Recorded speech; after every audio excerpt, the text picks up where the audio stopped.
The only shortcut to life is to never miss a day. One, because of compounding interest, and two, because sometimes you get lucky.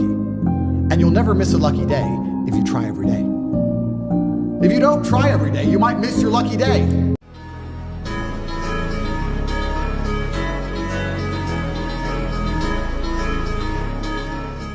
"30-day challenge for future millionaires. Wake up before 7 a.m. Start a side hustle.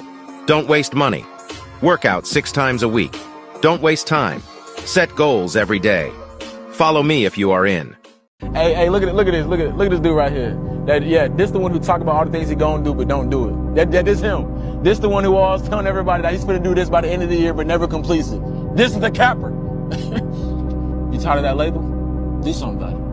Boy goes into a Rolex store and goes to buy a 15K watch. The employee says it must be nice to have rich parents.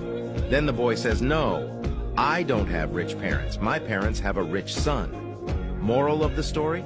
Go make your parents fucking proud.